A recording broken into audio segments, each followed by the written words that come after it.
Hello lovely Librans. Welcome to your April forecast. The month starts out with your ruler, Venus, still retrograde until the 16th of this month.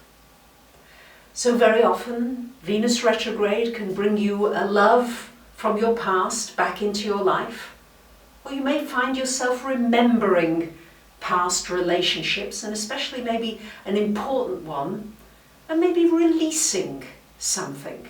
Maybe it's time to forgive, to just let go of something that maybe hurt you or pained you in some way, and just free yourself and get ready to fly. That's what this Venus is doing. It's enabling you to free yourself of all the old things in relationships that held you back, to be able to move forward after the 16th of this month into new relationships that are more nourishing, easier, freer, more inspiring, uplifting. And don't forget, it's not only romantic relationships, it's all your relationships. Because Libra, you are the sign of relationships. It's the balance, it's the scales. It's me and you. And how can you and I work together in the best possible way? So this Venus retrograde gives you the opportunity to really rethink relationships and then move forward more easily after the middle of the month. It's happening for you, guess what, in your relationship house. This is the month of relationships, what with Uranus there, of course, still, but the Sun there for much of the month, and Venus then after the 3rd of the month going retrograde into your house of work and health. And here Venus retrograde resonating with Neptune in the 6th house, an opportunity for you to think about your dreams as far as your work is concerned. What is it you've always dreamed of doing? Perhaps you've forgotten those dreams. What would you like to contribute? How could you feel more a part of volunteering and helping people in some way? This is again an opportunity to begin to think about how you might incorporate that more into your life. And as if Venus retrograde wasn't enough, we've got Mercury going retrograde on the 10th of the month until the 4th of May. So Mercury retrograde, usual things apply, back up your hard drive, be as clear as you can in communications, and allow a little extra time to get to appointments, just in case transport is a little awry. So Mercury retrograde for you in your 8th, and then going back into the relationship house. So boy, this is relationships month for you lovely Libras, which you love.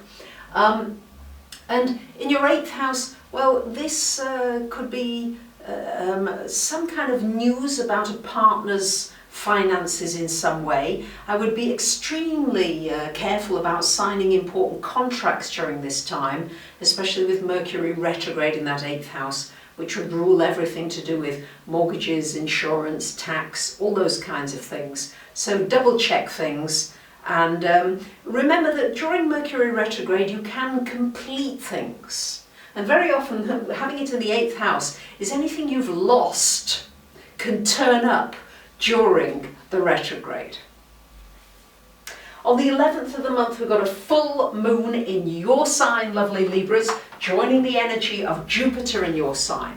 So this is shining a light on you. So a lot of focus here on relationships, but now, hey, what about me? Where do I fit in this picture? It's shining a light on you expanding yourself still. Jupiter wants you to learn, expand, grow, move out of your comfort zone, all these things, lovely Libras. I'm with you, I'm one with you. So this full moon is shining a light on you and maybe saying to you, hey, you know, what are the areas of your life that you're not feeling are quite in balance? And now what can I do to bring them more into balance and to bring myself more into the picture? You have a tendency always to look outside yourself at other people and what are they thinking and doing, but now with the full moon to think about yourself. On the 20th of the month we've got the Sun moving into this 8th house, joining Mercury and Mars for much of this month, and this is really shining a light on you going a little deeper into things. It's a wonderful time for delving into astrology, metaphysics, numerology, anything in this esoteric field. It's also a good time, excellent time with Mercury in that 8th house, retrograde, to really do any kind of research, anything that needs a little bit of digging. You could get some really useful information. And on the 22nd of the month, we've got Mars coming into your 9th house. And Mars in the 9th is a wonderful time for learning something new, studying. It's a great time for travelling, planning travel, and a good time for doing anything that involves actually ETs and anything in space, anything that takes you outside of your normal sort of regular mundane life. And it can mean also some kind of spiritual revelations. And on the 26th of the month, we've got a lovely new moon happening as well in this 8th house. So new beginnings for you Libras, to go deeper, to become a little more intimate, to drop some of your defences.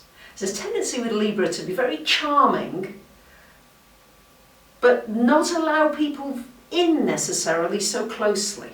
So this here is saying to you, hey, time to look at issues of trust, and how can I begin to open my heart, even if I have been hurt in the past? These would be questions to ask yourself, because it's an opportunity this month for some wonderful new beginnings. Thank you for commenting. I do read every comment, and for sharing and for subscribing. Have a wonderful month.